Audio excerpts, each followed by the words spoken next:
Oi pessoal, tudo bem? Espero que sim. Conforme combinamos, estou aqui para gravar esse vídeo, um vídeo para poder fazer uma revisão para vocês, uma revisão que vai ser breve, que vai ser o mais diretiva o possível para auxiliar vocês nos estudos futuros, certo? Ainda não temos data para a prova, então não se desesperem, teremos um tempo ainda para estudos e tenho certeza que vocês sairão muito bem, tá? Quando nós retornarmos, eu posso fazer também uma revisão com vocês, caso vocês ainda apresentem dúvidas e ou dificuldades. Caso não, seguimos aguardando o dia da prova com o conteúdo já revisado. Estudamos sobre diversos assuntos, mas na prova não cairão todos, assim como conversamos em webconferência. Eu vou elencar para vocês 3 assuntos que cairão em prova, sendo eles o conhecimento e sua construção, questões éticas na pesquisa e em trabalhos acadêmicos e a importância da prática da leitura e do estudo e algumas técnicas de registro para facilitar os estudos acadêmicos. Para iniciar tratando sobre o conhecimento e sua construção, nós discorremos as discussões em sala falando principalmente sobre o que é o conhecimento, né? Nós fomos nos indagando e questionando, cada um trouxe uma palavra, trouxe um termo que definia o que era conhecimento de acordo com a sua vivência, de acordo com o que sabe do senso comum. E nós podemos defini-lo como ato ou efeito de conhecer. Podemos conhecer ainda como ato de perceber por meio da razão e ou da experiência.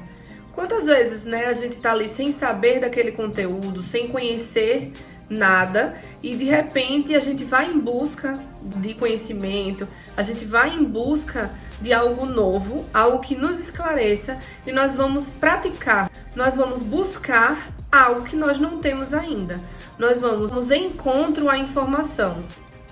Utilizamos como base um livro que está na biblioteca virtual, o livro Uma História Social do Conhecimento.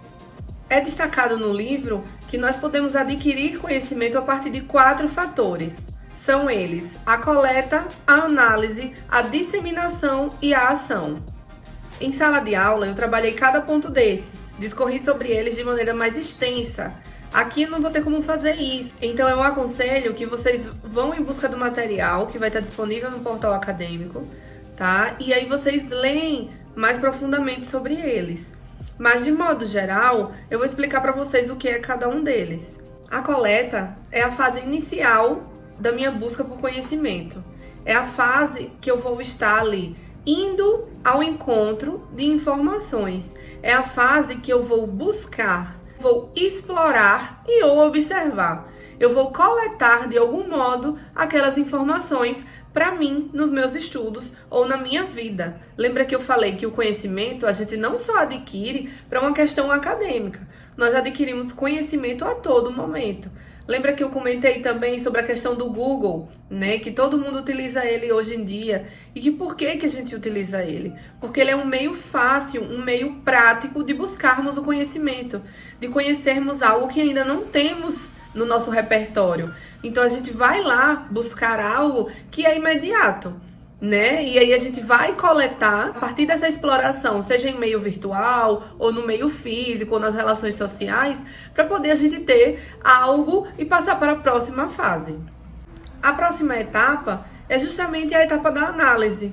O que nós fazemos na etapa da análise? Eu já passei pela fase da coleta, busquei informações em diversos meios que eu quis buscar, e agora eu passo para uma fase que é um pouco mais detalhada e minuciosa. Na análise, eu verificarei as informações, eu irei contestá-las, eu irei verificá-las, eu irei trabalhar essas informações. Lembra que em sala eu exemplifiquei que a análise seria a capacidade de ir abaixo da superfície das coisas. Eu estou com ela em um plano, mas eu preciso ir abaixo dessa superfície, ou seja, eu preciso detalhar, eu preciso identificar critérios, identificar conceitos, identificar se isso é válido ou não para o tipo de conhecimento que eu quero adquirir. E lembra que quando a gente estava nessa fase eu comentei até, vocês podem coletar qualquer tipo de informação, mas vocês vão ter que ver se essas informações são válidas. Na hora da análise é que vocês vão verificar. Eu tenho um exemplo que é muito comum de acontecer, e eu até dei em sala, que é o exemplo de buscar no Wikipédia. Ou seja, eu vou buscar numa fonte que ela não é tão confiável assim. E na hora que eu for analisar aqueles dados, eu posso me deparar com informações que não sejam pertinentes para o que eu busco. Então, quando eu vou fazer uma pesquisa de um trabalho acadêmico, lembra que em sala de aula eu comentei o que com vocês? Nós iremos buscar em fontes confiáveis. Então, a nossa coleta do conhecimento, ela vai para uma fonte confiável. O que foi que eu citei para vocês? Busca em revistas científicas, busca em livros reconhecidos, vão buscar artigos de bases de dados que nós conhecemos grandemente. Ou seja, Cielo, PepsiC, Lilacs e outras que existem. Então, vocês vão buscar em fontes de dados que tenham uma validade, para que na hora da análise vocês não precisem descartar aquele conhecimento adquirido e não cheguem a perder tempo. De acordo com o que estudamos, o processo de análise ele tem 8 etapas. Eu não vou citar aqui eles, eu quero que vocês vão lá nos slides e leiam essas etapas e recordem como nós trabalhamos ela em sala. São 8 etapas que o próprio nome ele já vai ajudar vocês a compreenderem do que se trata. Eu já coletei a informação, eu já analisei essa informação e agora eu vou disseminar. Eu vou disseminar em que sentido? Só no sentido de uma mera passagem de comunicação, uma mera passagem de informação? Eu acredito que vocês lembram que conversamos em sala de aula e aí a gente viu que não é somente assim. Para eu poder disseminar uma informação ou me comunicar, eu preciso de uma comunicação que seja clara, objetiva, concisa e que consiga alcançar seu objetivo. Lembra que eu comentei até brincando que a gente às vezes vai tentar passar uma informação, a gente acha que as outras pessoas entenderam porque nós passamos do nosso modo, mas não quer dizer que isso aconteceu. Quer dizer que a gente tentou disseminar uma informação, mas a gente não sabe se aquela comunicação foi efetiva ou não. Então nós temos que verificar para que não seja uma mera fala.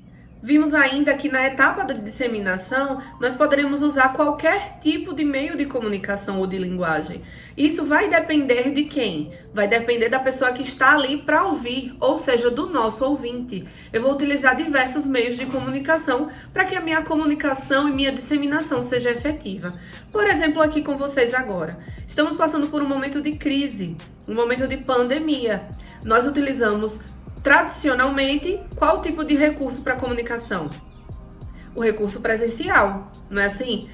Estamos em sala de aula e temos uma prática pedagógica totalmente diferenciada.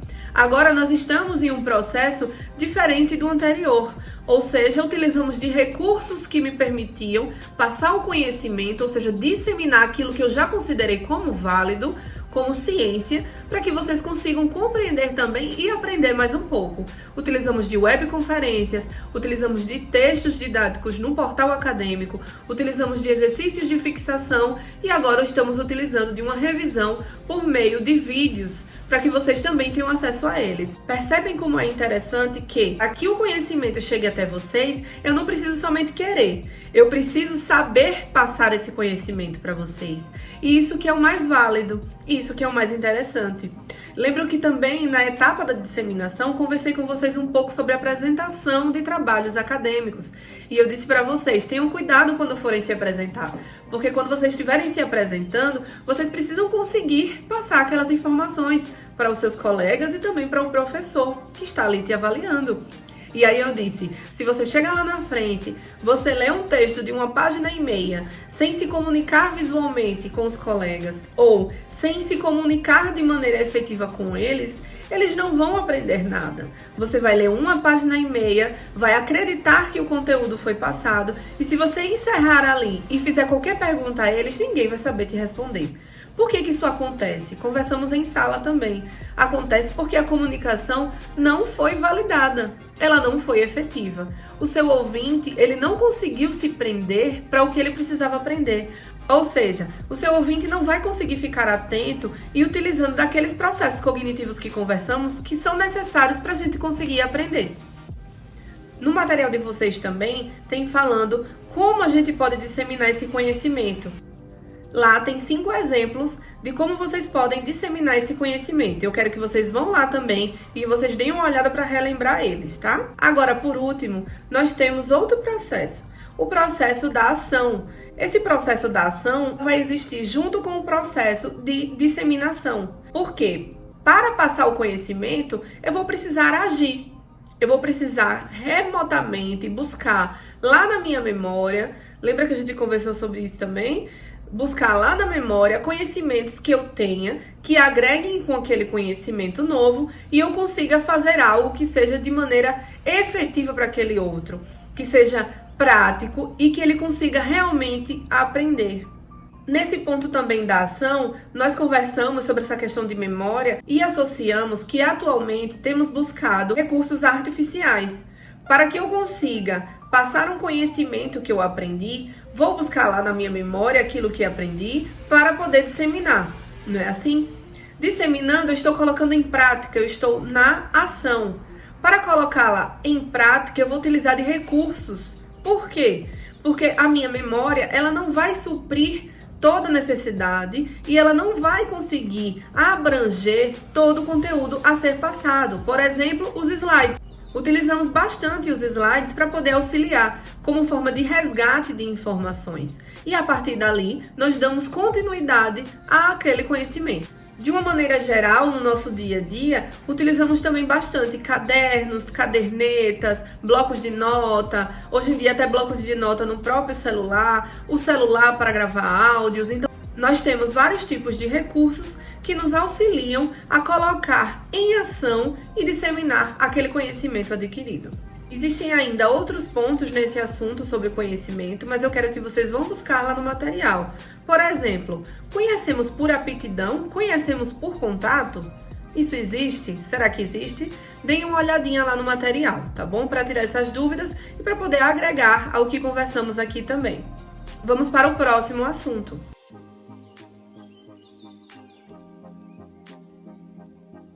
O segundo assunto a cair em prova vai ser questões éticas na pesquisa e em trabalhos acadêmicos. Conversamos sobre isso em sala de aula, né? Tivemos aula sobre isso, tivemos até uma atividade avaliativa de pontos adicionais, onde vocês puderam discutir e ver entre si, nos grupos, o que é a ética.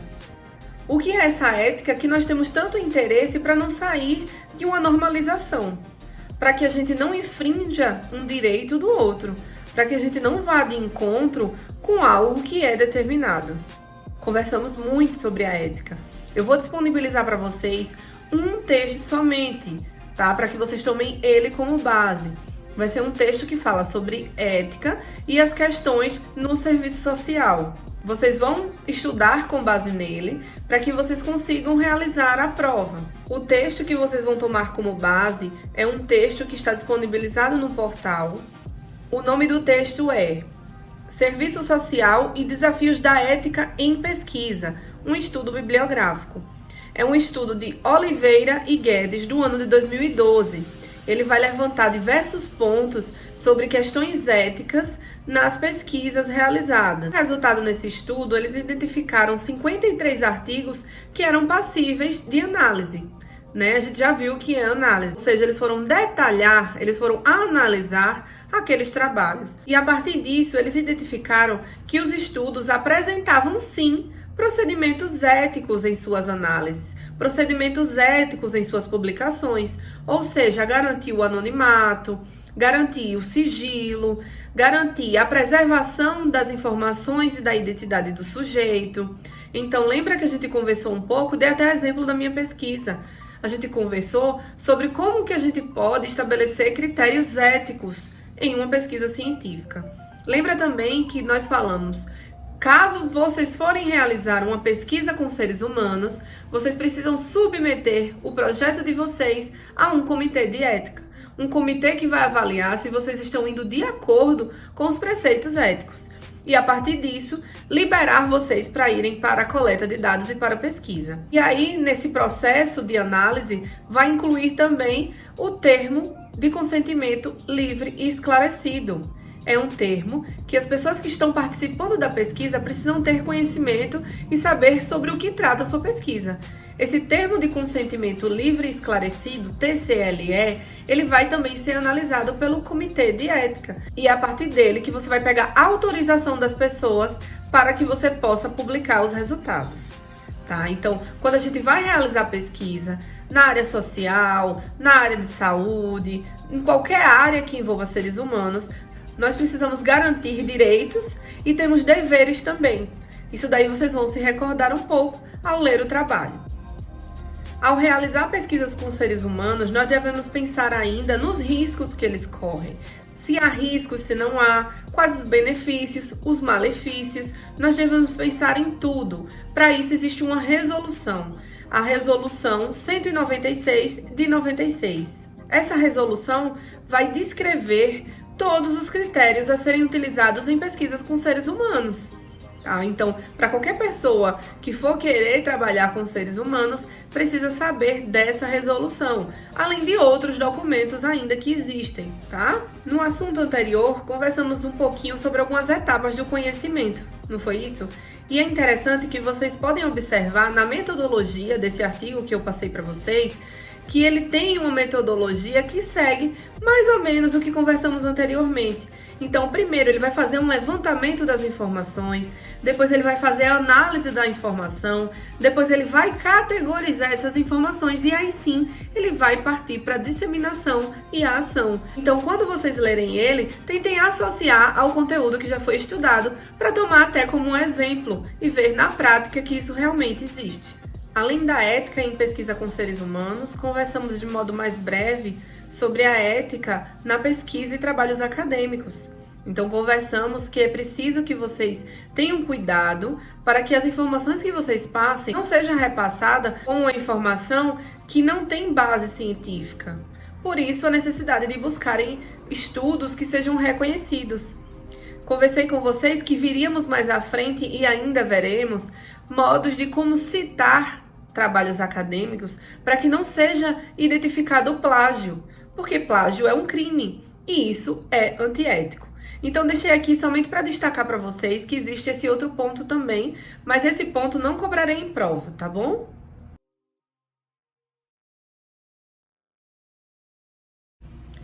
O último assunto que cairá em prova, ele vai tratar sobre algumas técnicas e sobre algumas orientações que vocês podem ter na medida que forem estudando, para que vocês consigam aprender de forma mais leve, mais efetiva e mais direcionada.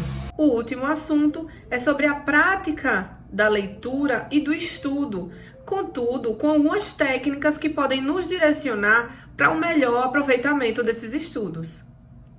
Hoje em dia, com a disseminação do conteúdo de maneira mais ampla, acreditamos que estudar é somente fazer uma breve leitura e aí sim já aprendemos. Só que não é bem assim. Vimos em aula que para estudar nós precisamos utilizar algumas técnicas, pois nós estamos associando as técnicas ao conteúdo e também a características cognitivas e emocionais que nós temos. Se não estivermos, de certo modo, bem e equilibrados, nós não conseguiríamos aprender de maneira efetiva e satisfatória. Então, já sabemos que estudar não é tão fácil assim. Isso vocês já devem saber um pouco na prática de vocês.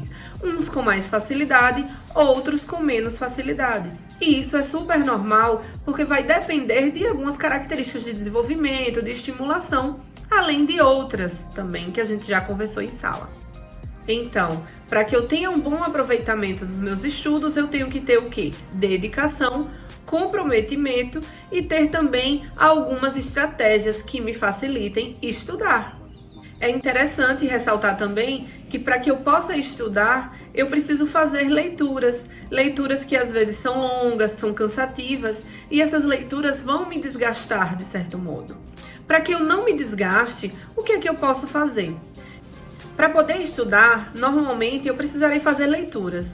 Leituras que às vezes vão me desgastar, vão me cansar, textos muito longos, textos cansativos ou de difícil compreensão, mas que para isso eu posso utilizar algumas formas de registro e de destaque para que facilite a minha compreensão do mesmo.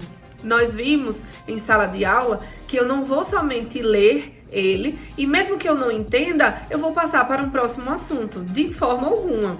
Eu preciso compreender que texto é esse. Eu preciso entender sobre o que ele se trata, mesmo que eu vá em busca de outras formas de compreendê-lo. Eu gosto sempre de dizer que quando a gente vai aprender, a gente não precisa utilizar um modo só de aprendizado.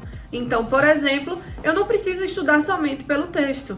Eu estou lendo um texto, por exemplo, de Marx, eu quero ir em busca dele para poder eu aprender melhor. Eu vou então buscar Marx onde? Coloco no Google, busco um outro texto para compreender quem era Marx, por exemplo, e facilitar eu ter uma compreensão da visão dele, eu compreender sobre o que ele falava, sobre o que ele está querendo me passar. E aí isso facilita. Do mesmo modo que eu posso também mesclar.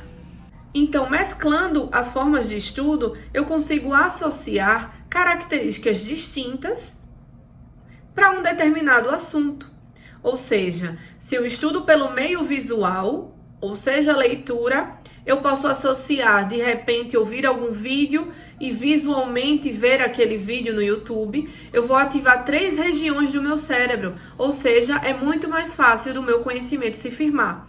Eu estou lendo, eu estou ouvindo e eu estou vendo. Eu vou ativar 3 regiões específicas. Demandarei mais atividade cerebral. Eu não conseguirei tratar sobre todas as técnicas aqui de modo minucioso. Assim como eu disse, é um vídeo curto para que vocês relembrem algo que conversamos em sala. Mas todo o material estará nos slides, tá? Então, por exemplo, não sei se vocês se recordam do estudo intercalado.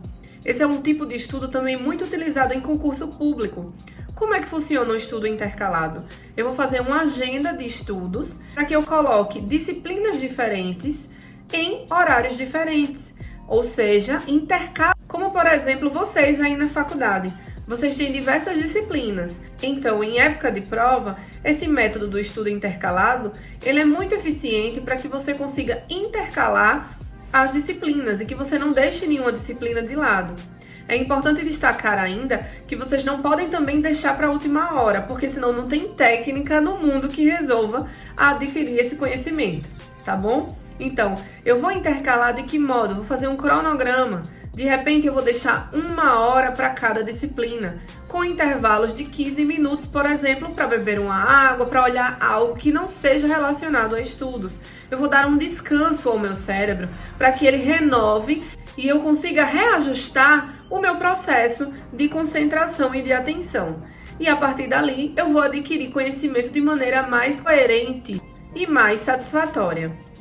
Então, nesse tipo de técnica, nós podemos colocar ainda metas. Ou seja, eu quero estudar de determinado assunto até tal assunto nesse dia sobre essa disciplina. O interessante desse método de estudo e dos outros também é que vocês vão fazer o calendário de vocês, vocês vão fazer o esquema de vocês, vocês vão realizar os modos de estudo que vocês querem. Porque não existe eu, Jéssica, saber o que é mais importante para cada um de vocês estudarem. Vocês que saberão como deverão estudar. E vocês têm uma capacidade de compreender como aprender melhor. Eu ainda não sei isso de vocês. Quem vai saber mais sobre você é você mesmo. Outra técnica que é bastante eficiente e que é interessante, mas que algumas pessoas não se sentem à vontade, é a técnica da autoexplicação. A técnica da autoexplicação, ela consiste em nós lermos um conteúdo ou estudarmos sobre ele e logo após nós iremos nos explicar sobre aquele assunto. Eu preciso falar sobre ele, eu preciso escrever sobre ele, eu vou colocar para fora o conteúdo que eu aprendi há pouco tempo. Então eu vou ter que me explicar. O que acontece que algumas pessoas não se sentem à vontade? Ou uma casa que é muito movimentada, ou algumas vezes você não tem essa habilidade de falar em público ou de falar em voz alta sobre os seus pensamentos. E isso tudo vai causar uma limitação. Agora, de uma coisa eu sei, isso é prática, é exercício. Então, se vocês percebem uma necessidade de aprendizado e que veem que isso é uma possibilidade interessante para vocês, tentem colocar em prática. Leiam uma parte do texto e logo após tentem se explicar. Se vocês conseguirem se compreender, quer dizer que estão no caminho certo. Se vocês não conseguirem explicar para vocês mesmos, que são as pessoas que acabaram de estudar, então é sinal que vocês precisam estudar mais um pouco, reler um pouco, pesquisar mais sobre o assunto e aí fazer uma nova autoexplicação. Uma técnica que eu gosto bastante para estudos de artigos científicos é a técnica da interrogação elaborativa. Em que consiste essa técnica? Eu vou ler aquele texto e daí eu vou identificar algumas questões importantes para eu poder responder durante a leitura. O que é esse texto? Do que ele trata? Como ele é abordado? Que metodologia foi utilizada? Quais pontos principais estão em destaque? Como ele foi realizado? Onde? Por quem? Como? Então, eu fazendo esse tipo de pergunta, eu vou fazer uma exigência maior ao meu cérebro. Eu não vou ler só por ler. Eu já vou ler me questionando, eu vou ler tendo o interesse em responder determinadas perguntas. A partir dessas perguntas, eu vou direcionando o meu processo de leitura e até aprendendo de maneira mais direcionada. Ele é muito eficaz para técnicas de estudo em artigos científicos, textos direcionados, para que vocês consigam responder questões relacionadas ao material. Por fim, existem duas técnicas que eu não vou abordar aqui, que são técnicas mais simples, que são as técnicas do sublinhar ou destacar e a técnica dos esquemas. Nós conversamos bastante sobre isso em sala de aula, falamos até sobre alguns modos de rever isso e de colocar em prática, né, de uma maneira mais efetiva, de uma maneira até mais satisfatória, para que vocês consigam estudar. Então, acredito que vocês vão lembrar somente de ler, tá bom? Então, boa leitura para vocês, bons estudos. Se tiverem qualquer dúvida, entrem em contato comigo via portal.